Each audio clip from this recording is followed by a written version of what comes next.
अगली कविता असाध्य वीणा। असाध्य वीणा 1961 में आई और ये है आंगन के पार द्वार में संग्रहित है। ये भी 1961 में ही संग्रहित हो गई थी। अब ये 3 खंड है, 3 पार्ट है इसके अंदर। पहला पार्ट है अंतः सलीला, दूसरा चक्रांत शिला और तीसरा असाध्य वीणा। 3 पार्ट है, 3 खंडों में है। यह आगे की एक लंबी कविता है। इसकी मूल संवेदना सृजन तत्व की व्याख्या करता है। सृजन मतलब किसी चीज का स्टार्ट, सृजन किसी चीज की रचना कहाँ से स्टार्ट होती है, मतलब कहाँ से सृजन होता है, कहाँ से वो निकलता है, उसकी व्याख्या की गई है।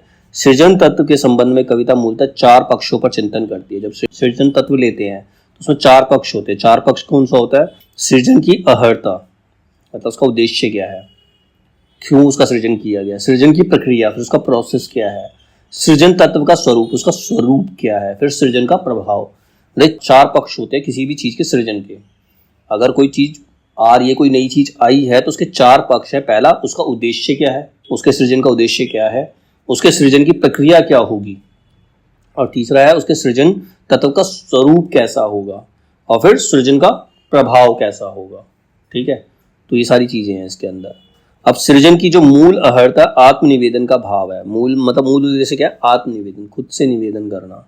सृजन की प्रक्रिया का मूल संबंध अहंकार के विलयन से, अपने अहंकार को उसमें विलय कर देना। इसका जो इस कविता सृजन की गई है उसमें अहंकार को खत्म करना चाहते हैं। सृजन की प्रक्रिया अपने आप में व्यक्तिक ही हो सकती है, मतलब पर्सन अपने अपने तरीके से उसकी प्रक्रिया, अपने प्रोसेस को अपनाता है। समाज सापेक्ष नहीं है, समाज सबके सामने दिखता नहीं। जो व्यक्ति सोचता है वो वही करता है, वही अपने अहंकार को कम कर सकता है, वही अपने अहंकार को बढ़ा भी सकता है। सृजन तत्व के स्वरूप को यह कविता भारतीय दर्शन के अनुरूप ब्रह्म को समाज में महत्व देती है। मतलब समाज के अंदर भगवान की पूरी महत्वता है, भगवान है इसके अंदर। पश्चिमी चिंतन के अनुरूप यह कला को साधन के रूप में प्रतिष्ठित नहीं करती। सृजन का प्रभाव, इसका प्रभाव क्या, प्रत्येक व्यक्ति पर अलग होता है। सृजन का प्रभाव प्रत्येक व्यक्ति, कोई चीज आती है, कोई भी चीज होती है तो उस पर हर व्यक्ति पर उसका प्रभाव अलग अलग तरीके से होता है। कोई खुश होता है, कोई उस चीज से परेशान होता है। आनंद की उपलब्धि प्रत्येक व्यक्ति को अपने स्वधर्म के अनुकूल होती है। मतलब आनंद सबको होता है, लेकिन कितना आनंद प्राप्त होता है वो उसके खुद के अकॉर्डिंग, खुद के कर्मों पर डिपेंड करता है। उसके खुद के कर्मों पर से निर्धारित है कि उसे कितना आनंद प्राप्त होगा किसी नए सृजन से।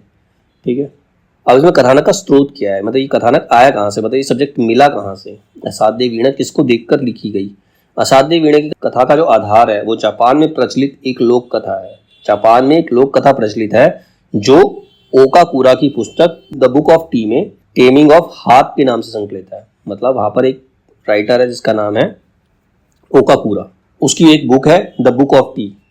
उसके अंदर एक सब्जेक्ट है टेमिंग ऑफ हार्प के नाम से ये संकलित है। वहीं से असाध्य वीणा को सब्जेक्ट मिला है, उसी के ऊपर ये असाध्य वीणा लिखी गई है। अब जो जापान की कथा है उस कथा के अनुसार एक जादूगर ने, एक वहां पर जापान में एक जादूगर था, उसने किरी नामक विशाल वृक्ष से एक वीणा बनाई। मतलब एक बहुत बड़ा पेड़ था, उस पेड़ का नाम था किरी। उससे एक वीणा बना दी उसने, एक जादूगर ने उससे एक वीणा बनाई और चीन के सम्राट ने इस वीणा को संभाल कर रखा। फिर चीन के सम्राट ने उसको ले लिया और संभाला। वह चाहता था कि इसे कोई बजाए। अब कई कलावंतों के प्रयास के बावजूद इसे कोई नहीं बजा सका। कईयों ने कोशिश की उस वीणा को बजाने की, लेकिन कोई बजा नहीं पाया। अंत में वीणाकारों के राजकुमार पीवो ने अपनी साधना के द्वारा उस वीणा को बजाया। लास्ट में एक वीणाकार था, उसने अपनी साधना से, अपने टैलेंट से नहीं, अपनी खुद की साधना से उस वीणा को बजाया। ठीक है, कैसे बजाया वो बताया गया इसके अंदर। जब सम्राट ने उसकी सफलता का रहस्य पूछा तो उसने बताया कि औरों को सफलता इसलिए नहीं मिली कि वे सभी अपनी बात करते थे कि मैं कितना टैलेंटेड हूँ, मैं बजा सकता हूँ, मेरे अंदर एक टैलेंट है, मैं ये कर सकता हूँ। उनके अंदर अहंकार था, इसीलिए वो इस वीणा को नहीं बजा पाए। जबकि मैंने स्वयं को भूलकर वीणा में निहित संगीत को बजाया। मैंने खुद को भूल गया, मैंने अपना कोई टैलेंट नहीं दिखाया। जो उस वीणा के अंदर पहले से ही संगीत था, मैंने उसी की साधना की, वही संगीत मैंने बजाया। तो उसमें मेरा कुछ नहीं था, जो संगीत बजा वो उस वीणा का संगीत था। मैं स्वयं नहीं जानता था कि मैं वाद्य यंत्र हूँ या वाद्य यंत्र में, मतलब मुझे नहीं पता वो कैसे बजी। मतलब वाद्य यंत्र क्या होता है, जिसको बजाया जाता है, जैसे म्यूजिक निकलता है वो वाद्य यंत्र होता है। ठीक है, तो मुझे नहीं पता मैं उस वाद्य यंत्र में था या वाद्य यंत्र मेरे अंदर था। मैंने सिर्फ साधना की और वो बच गया। तो ये तो जापान की कहानी हुई। ठीक है, ये जापान की कथा है, उसके अकॉर्डिंग। अब अगय ने इस कथा को भारतीय संदर्भ में गढ़ा। अब उसने भारतीय संदर्भ में लिखा, किसने? अगय ने। अब उसने जो वृक्ष का नाम किरी था, उन्होंने उस वृक्ष का नाम रखा किरीट। किरीट नामक वृक्ष से वज्र कीर्ति ने जीवन भर की साधना के उपरांत एक वीणा बनाई। ठीक है, वहां पर किसने बनाई थी? ओकाकुरा ने नहीं, वहां पर जो वीणा बताई थी जादूगर ने बनाई थी।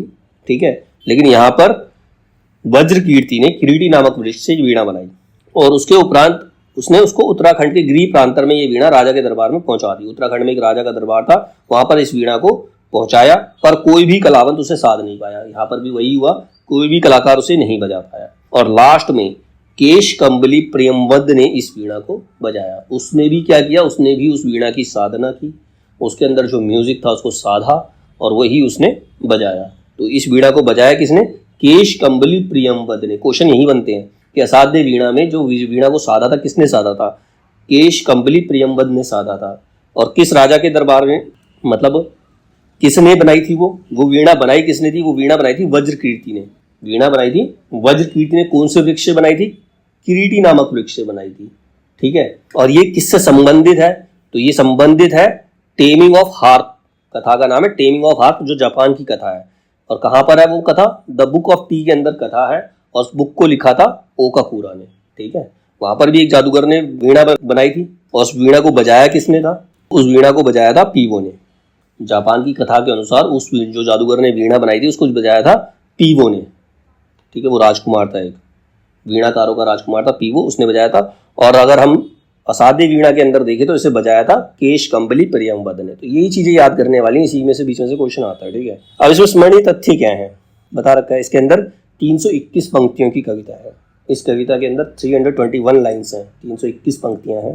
क्रीट तरु की जड़ वासुकी नाग के फण पर आधारित। अब क्रीट जो वृक्ष है, तरु मतलब पेड़, उसकी जो जड़ है वो वासुकी नाग के फण पर आधारित, मतलब वासुकी के नाग के फण की तरह थी। अब वासुकी नाग कौन, वासुकी नाग वो था जो महाभारत में अर्जुन से बदला लेना चाहता था, कर्ण के बाण पे बैठा था जाकर के, लेकिन कर्ण ने उसको मना कर दिया। ठीक है, वज्र कीर्ति ने सारा जीवन इस वीणा को गढ़ा। वीणा पूरी होते ही उसका जीवन भी समाप्त हो गया। मतलब इस वीणा को बनाया किसने, वज्र कीर्ति ने। पूरा जीवन लगा दिया, जैसे ही ये वीणा कंप्लीट हुई उसने उसका जीवन भी समाप्त हो गया, वीणा कंप्लीट हो गई। मुझे स्मरण है कविता में 6 बार प्रयोग, ये जो मुझे स्मरण है ये वर्ड है, ये कविता में 6 बार आया है। मुझे स्मरण है मतलब मुझे याद है, ये कविता में 6 बार आया है। पूछा जा सकता है कितनी बार आया, तो कितनी 6 बार आया है। वीणा बजाने पर रानी ने प्रियमवद को सतलड़ी माला अर्पित की थी। जब प्रियमवद ने वो वीणा बजा दी, केश कंबली प्रियमवद ने जो वीणा बजाई, तो महारानी ने उसे एक सतलड़ी माला, 7 लड़ियों वाली माला, मोतियों की जो 7 लेयर होती है उसके अंदर, वो माला उसे उपहार में दी। कुछ विद्वान इस कविता पर जैन बुद्धिज्म का प्रभाव मानते हैं। इसका संबंध महायान संप्रदाय से है। इस कविता का संबंध महायान संप्रदाय से है। सृजनात्मक रहस्यवाद है इसके अंदर। मौन से स्वर और स्वर से मौन की यात्रा। डॉक्टर विद्यानिवास मिश्र मानते हैं कि जो कविता है मौन से स्वर और स्वर से मौन की यात्रा है। मतलब जब तक सबने प्रयास किया उसको बजाने का तो वो वीणा जो थी मौन रही, लेकिन प्रियमवद ने मौन रहकर उसकी साधना की तो उसके अंदर से स्वर निकला। ठीक है, अब असाध्य वीणा की जो महत्वपूर्ण काव्य पंक्तियां दे रखी है इसके अंदर। आ गए प्रियमवद केश कंबली गुफा गे, राजा ने आसन दिया, कहा कृत्य हुआ मैं तात, पधारे आप, भरोसा है अब मुझको, साध आज मेरे जीवन की पूरी हो। मतलब प्रियमवद जब आता है तो राजा उसे संबोधित करता है कि तुम आ गए हो तो पधारो, मुझे अब विश्वास है कि तुम इस वीणा को जो मैं कोई साध नहीं पाया उसे तुम जरूर साध दोगे, तुम इसे जरूर बजा लोगे। वज्र कीर्ति ने मंत्रपूत जिस अति प्राचीन कृति तरुसे से गढ़ा था। वज्र कीर्ति उसने अपने मंत्रों की शक्ति से पूरा जीवन लगाकर इस वीणा को बनाया है। उसी किरीट तरु से वज्र कीर्ति ने सारा जीवन इसे गढ़ा। हट साधना यही थी उस साधक की, उसकी हट साधना थी कि वो वीणा बना कर रहेगा, ये उसका हट था, ये साधना थी, हट साधना थी। मतलब साधना भी थी और उसका हट भी था और उसने अंततः इसको बनाया। मेरे हार गए सब जाने माने कलावंत, सबकी विद्या हो गई अकारण दर्प चूर, कोई ज्ञानी गुणी आज तक इसे न साध सका, अब यह असाध्य वीणा ही खयात हो गई। कह रहा मेरे सारे कलावंत जो है मेरे दरबार में के बड़े बड़े कलाकार हैं सब हार गए, सबकी विद्या जो है अकारण सिद्ध हुई, सबकी विद्या बेकार हो गई, सबका दर्प मतलब सबका घमंड चूर हो गया, कोई ज्ञानी गुणी इसे साध नहीं पाया। अब इस वीणा का नाम ही असाध्य वीणा प्रख्यात हो गया कि इसे कोई साध ही नहीं सकता। असाध्य वीणा नाम से ये प्रख्यात हो गई है, फेमस हो गई है। धीरे बोला राजन, पर मैं तो कलावंत हूं नहीं, शिष्य साधक हूं, जीवन के अंक है सत्य का साक्ष्य। अब वो प्रियमवद कहता है कि मैं कोई कलावंत नहीं हूं, मैं कोई कलाकार तो नहीं हूं, मैं तो केवल एक साधक हूं जो साधना करता है, मैं केवल एक साधक हूं, एक शिष्य हूं, मैं कोई कलाकार नहीं हूं, और ये मेरे जीवन का अनकहा सत्य है, मैं उसी सत्य का साक्षी हूं। पर उस पंडित सन्नाटे में मौन प्रियवंत साध रहा था वीणा, नहीं स्वयं अपने को सोध रहा था, सघन निविड़ में वह अपने को सौंप रहा था उसी क्रीड तरु को। अब वो उसको वीणा को हाथ में ले लेता, सब तरफ सन्नाटा है, उसने क्या किया, खुद को समर्पित कर दिया उस वीणा के लिए। और क्रीट वृक्ष के बारे में सोच रहा है कि क्रीट जो वृक्ष, जिस वृक्ष से ये वीणा बनी है, उसको समझने का प्रयास कर रहा है, उसकी साधना कर रहा है वो। ओ व्याकुल मुखरित वन ध्वनियों के वृंदगान के मूर्त रूप, मैं तुझे सुनूं देखूं ध्याऊं, अनिमेष स्तब्ध संयत संयुक्त निर्वाक, कहाँ साहस पाऊं छू सके तुझे। मतलब मेरे अंदर इतना साहस ही नहीं है कि मैं तुझे छू सकता हूँ। मतलब उस वीणा से कह रहा है कि मेरे अंदर इतना साहस नहीं है, मैं सिर्फ तुझे सुनना चाहता हूँ, मैं तुझे छूने का तेरे अंदर साहस भी नहीं है। तू गा मेरे अंधियारे अंतस में आलोक जगा, स्मृति का श्रुति का, तू गा तू गा तू गा तू गा। वो वीणा से साधना कर रहा है, वीणा से प्रार्थना कर रहा है कि तुम स्वयं गाओ, अपने जो तुम्हारे अंदर स्वर है, जो तुम्हारे अंदर संगीत है, उसको लेकर आओ, ताकि मेरे अंतस का, मेरे अंदर जो अंधेरा फैला हुआ है उसमें उजियाला छा सके। आलोक जगा, आलोक मतलब उजियारा, मेरे अंदर स्मृति का श्रुति का उजाला मेरे मन में हो सके, इसीलिए तू गा। मतलब वो वीणा से कहता है तू गा। सुनता हूं मैं पर हर स्वर कंपन लेता है, मुझको मुझे शोक, वायु सा नाद भरा उड़ जाता हूं मैं, मुझे स्मरण है पर मुझको मैं भूल गया हूं। कहता मैं बजाना चाहता हूं, मुझे ये स्मरण है कि मेरे को इसको बजाना है, लेकिन मैं उसको हाथ में लेते ही मैं खुद को ही भूल गया हूं। मतलब जो प्रेमवद है वो स्वयं को भूल गया है और वीणा के अंदर लीन हो गया है। सुनता हूं मैं पर मैं मुझसे परे शब्द में लीयमान, मैं नहीं नहीं मैं कहीं नहीं। कहता मैं हूं ही नहीं। वो अपने आप को इतना उसके अंदर डाल देता है, इतना उसको समर्पित कर देता है कि वो खुद को भूल जाता है कि वो उसका खुद का अस्तित्व ही नहीं है। ओ शरणे मैं गूंगे बन को तेरे सोए स्वर सागर का ज्वार डुबा ले, आ मुझे भुला तू उतर बीन के तारों में, अपने से गा अपने को गा।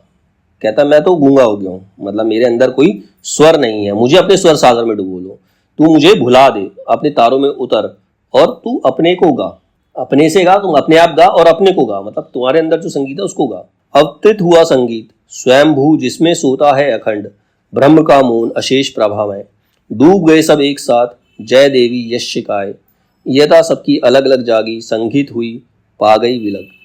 अब जब उस वीणा में से स्वर निकला तो सब जो है उसके अंदर डूब गए, जो ब्रह्म मौन था वो समाप्त हो गया, सब उसके उसी स्वर में डूब गए हैं और सबको अपने अपने अनुसार सबको आनंद की प्राप्ति हो रही है। जो जितना जानता है वो उतना आनंद प्राप्त कर रहा है।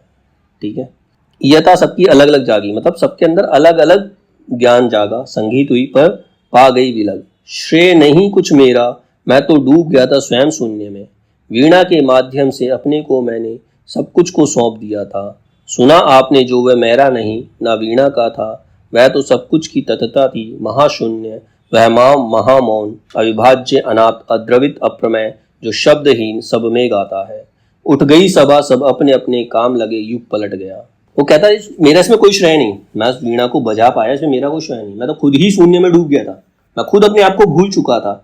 वीणा के माध्यम से मैंने खुद को सुना, मतलब उस वीणा ने मुझे बताया कि मैं क्या हूँ, और सबने सुना, सबने अपने अपने अनुसार उस वीणा को सुना, सबने आपको जाना, सबको तो अपनी तथ्यता पता चली। वो एक महाशून्य था, महामौन था, अविभाज्य जिसको विभाजित नहीं किया जा सकता, अप्रमेय, वो शब्दहीन था, मतलब ऐसा स्वर था, ऐसा म्यूजिक था जो सबके अंदर गाता है। अगर व्यक्ति आंख बंद करके बैठ जाए तो उसके अंदर अपना म्यूजिक खुद बजता है, अपना संगीत खुद बजता है। तो उसी प्रकार सब अपने अपने काम पे लग गए और युग जो था वो बदल गया।